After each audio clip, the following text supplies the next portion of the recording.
Barrow, Alaska, a true story. It wasn't long ago that visitors were a rare thing in our land. We lived our lives at the edge of the sea for thousands of years before new people came. Explorers who traveled to the world's Arctic regions named us Eskimo, but we are Inuit. In Alaska, we are Inupiaq, which in our language means the real people. I live in the Arctic on Alaska's North Slope at the meeting place of the Chukchi and Beaufort Seas. I am Inupiaq and Barrow is my home. In our Inupiaq language, the name for this village, which lies at the very tip of the North American continent, is Inupiaq. It means place to hunt snowy owls. In the spring, great yellow-eyed owls make their journey northward to nest on tufted mounds across the tundra and guard their hatchlings that are born camouflaged in gray fluff. During years when rodents called lemmings are plentiful, white owls dot the landscape and can be seen just outside the village.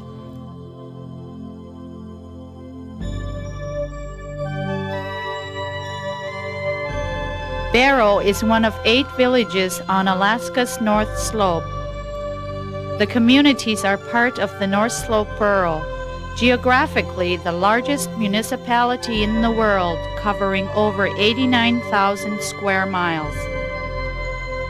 Many of the northeastern states would fit inside its boundaries.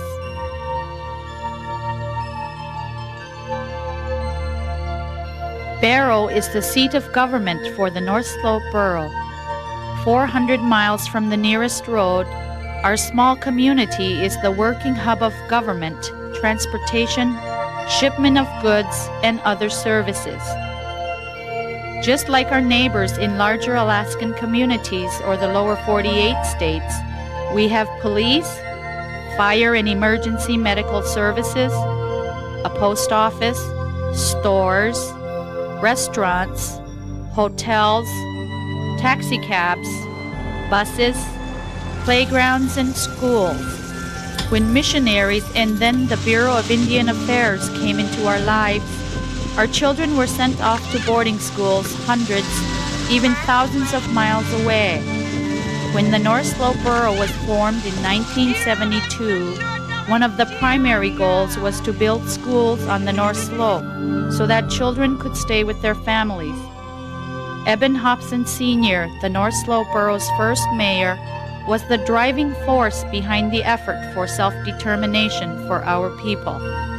Today, our schools function not only as centers for education, but as community gathering places.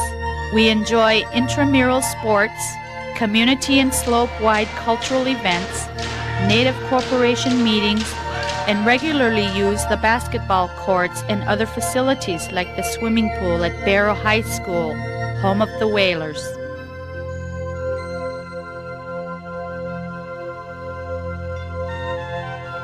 In the old days, we Inupiaq weren't settled permanently in villages. Our people moved season by season to where they could find food for survival. Even though we now live in houses, work in office buildings, and shop at stores, we still depend on our traditional foods: fish, caribou, muskox, seals, and walrus. Most important is the bowhead whale. Although the younger generations have become used to lots of foods from Western and other cultures, goods flown or barged in from the lower 48 are often too expensive for many families and not as healthy for our bodies as native foods. Our traditional diet, supplemented with berries, roots, and other plants gathered across the North Slope, is the food we prefer. Not unlike farmers who plan their lives around the harvest of crops, the Inupiaq have always lived according to the seasons of the whale. Much of the year is spent preparing for whaling season. In the spring and fall, Bowhead whales pass near Barrow and the other whaling villages along their annual migration path. In small boats made from ugruk or bearded sealskins, brave men go out on the Chukchi and Beaufort Seas to hunt for the whole community. The name for a skin boat is Inupiaq. Women sew the skins together by hand, using special stitches to make the boat waterproof.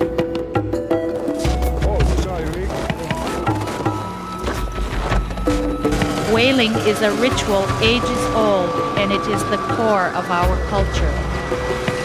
A trip out on the shore-fast ice, which throughout most of the year reaches anywhere from the beach to many miles, is a privilege for future whaling captains who get to help out at whaling camp. Next to open spaces in the ice called leads, crew members keep watch for ice breaks and polar bears as they wait for a passing bowhead. Many people who come to Barrow in the spring want to go out on the ice during the hunt, but it is extremely dangerous. Only experienced crews, scientists, and community members venture out on the ice. Sometimes media people go out, but they always get permission first from a captain or the Barrow Whaling Captains Association. When a whale is caught, many people in the community drop what they're doing, get on their snow machines, and go out on the ice to help. Using ropes and pulleys, we actually pull a whale, which may weigh several tons, out of the water and up onto the ice. Shares of the whale are carefully divided up according to ancient customs and are distributed among the crews and their families, including the elders who depend on the young for traditional delicacies. In our culture, we respect our elders and take care of them. The end of a successful spring whaling season is filled with great joy.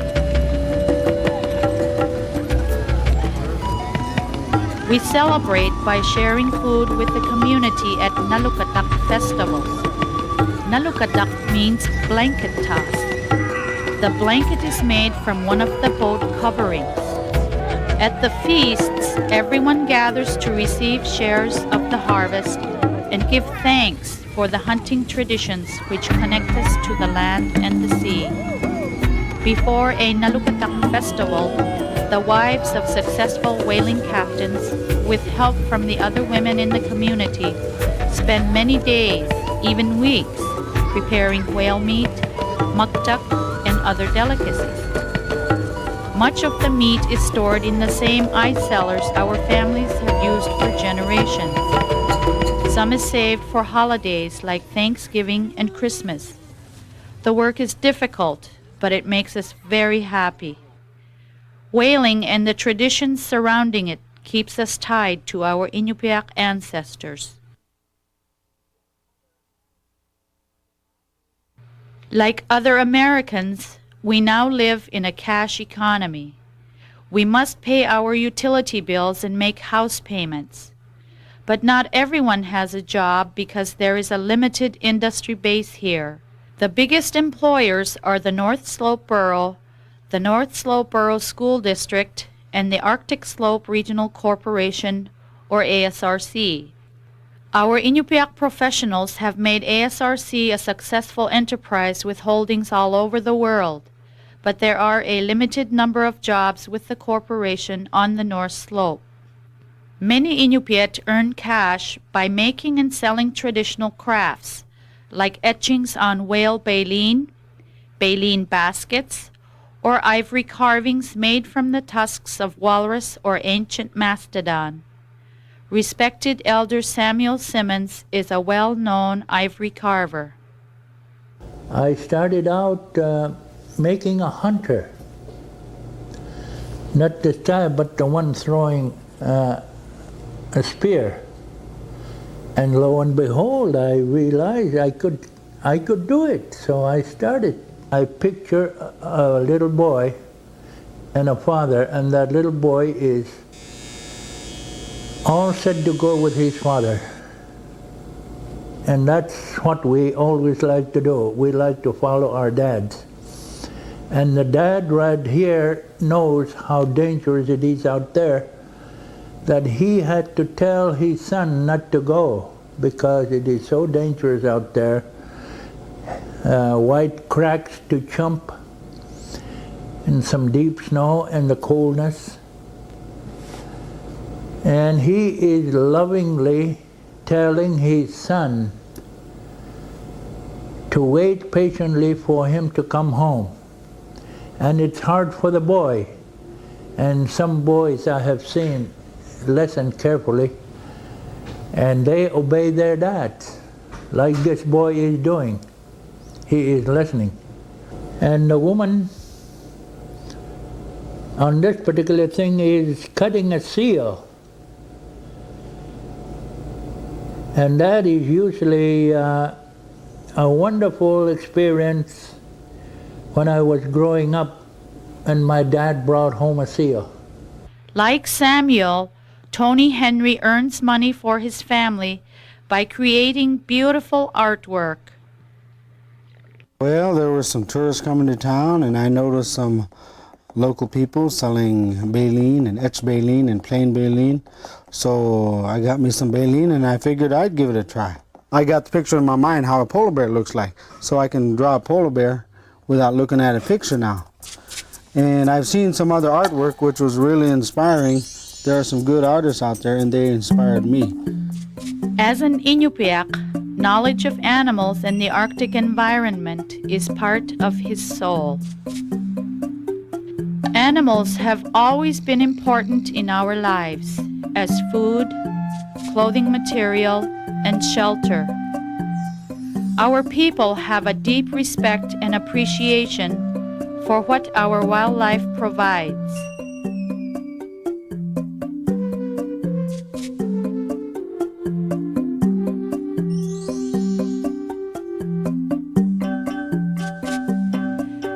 Skilled seamstresses are well respected in the community. Scraps of fur are saved for fashioning decorative trim or making repairs. Saving material for another time is important. Since all goods must be flown or barged in, throwing things away is a waste. Long before other Americans were concerned about recycling, we were saving our scraps of metal, wood, and other products. Many people on the North Slope are construction workers, mechanics, or handymen who barter with their neighbors for spare parts.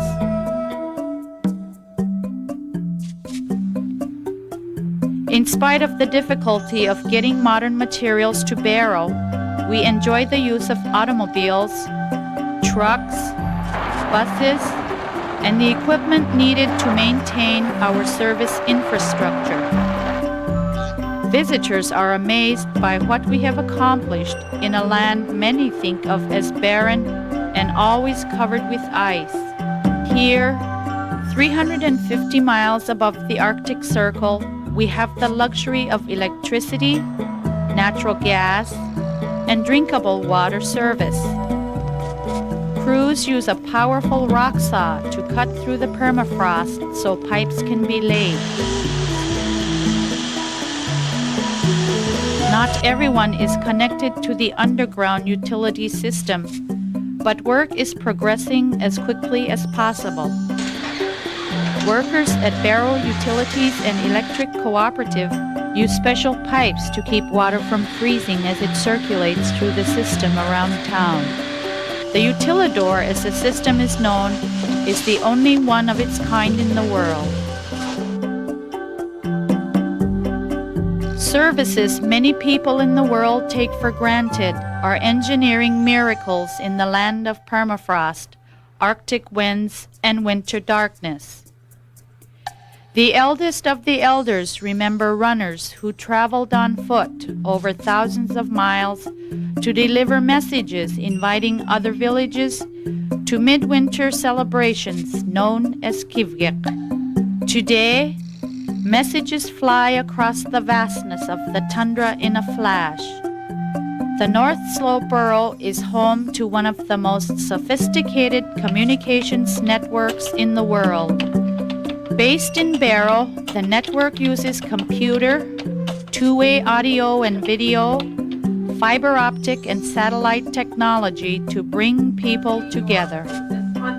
In our school district, we use master teachers along with teaching partners in the villages to bring the finest education to the smallest classes across the slope.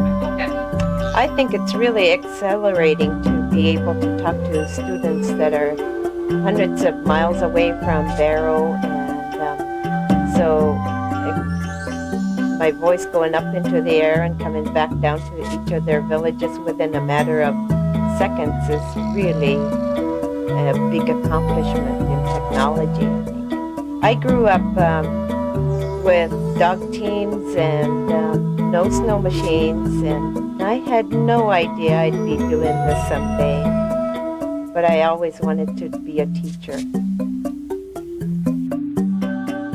In the spring and winter, snow or fog may keep planes from bringing in the mail now and then, but our residents are always in touch.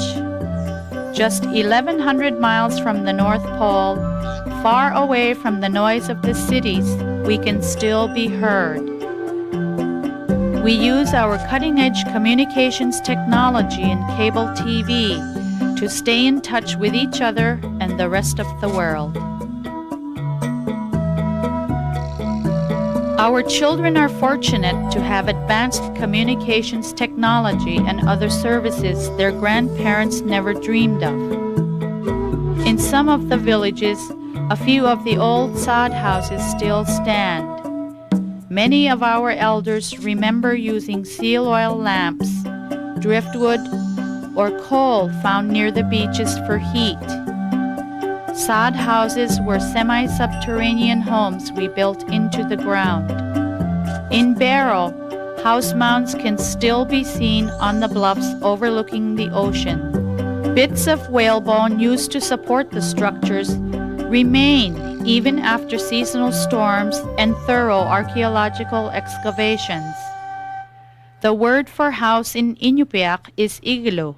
Somewhere in time, the outside world got the idea that igloo was the word for the temporary snow shelters we built as we traversed our hunting lands. Many people are disappointed to learn we never lived in snow igloos or rubbed noses for that matter. We don't know how these stories became known around the world. People still talk about our houses because they are unique. We build modern homes on pilings so that the structures are off the ground. Because the land here is permafrost, heat from a building constructed on a foundation would cause the ground underneath to melt and the structure would slowly sink into the soft earth.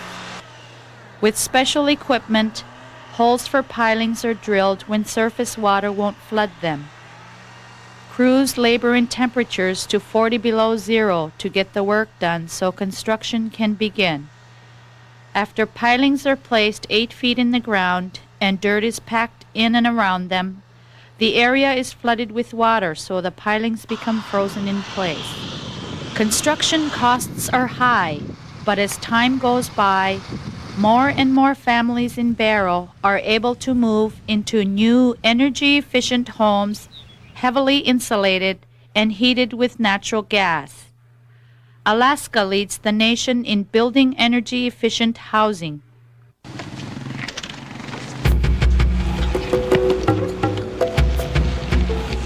While living in our modern houses built with Arctic entryways called kanijat that help keep winter air and summer dust out, we practice our traditional ways.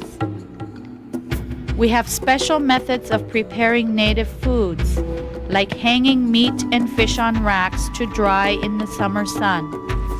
For 84 days in a row, beginning in May, sunlight shines on the Arctic without setting. Birds who don't know it is nighttime sing us to sleep. Slowly, as fall approaches, the sun leaves the Arctic in long streaks of pink and orange. From the end of November to the middle of January, the sun doesn't rise. During the evening hours, we often see the northern lights, which we call kioroyat. During daytime hours, it isn't completely dark. A pale glow lights the sky as the sun's rays slip around the curvature of the earth. It is a beautiful twilight in an exotic land where temperatures can vary from as high as the upper 70s in the summer to 50 or so below zero in the winter. Sometimes the wind chill factor dips the temperature to dangerous levels, but we dress properly, plug in engine battery and oil pan warmers so our vehicles don't freeze up, and take other precautions. Just like New Yorkers who know how to deal with summer heat waves, we are prepared to handle the cold and snow of Barrow. Since the environment at the top of the world can become hazardous in a short time, residents preparing to go whaling or to go inland to hunt caribou, geese, or other game regularly listen to KBRW Public Radio for announcements from Barrow's National Weather Service office. Using weather balloons to deploy sensors at precise intervals, the forecaster uses sophisticated equipment to collect data on cloud formations, temperatures, and wind conditions. We take advantage of this source of information because bad weather can make subsistence hunting and other outdoor activities in the Arctic even more dangerous. 3- and 4-wheelers are very popular here. They are much less expensive to ship in and operate than cars.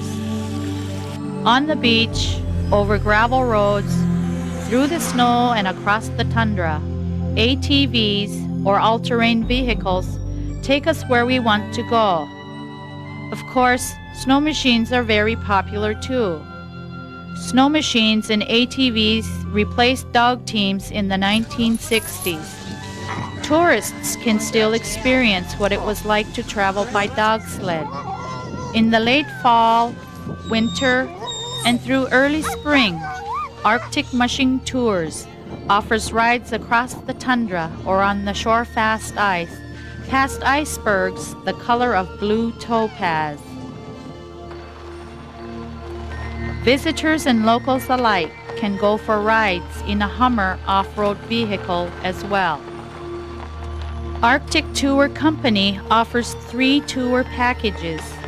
The first tour takes passengers to Point Barrow, the northernmost point on the North American continent. Although a regular vehicle would have trouble, the Hummer easily moves along the beach. This protects the fragile tundra. The second tour takes people out to a prime bird-watching location. In the summer, over 200 species of birds make the North Slope their home. The third Hummer tour is to the Will Rogers Wiley Post Monument at the site about 12 miles from Barrow, where the men died when their small aircraft crashed in 1935.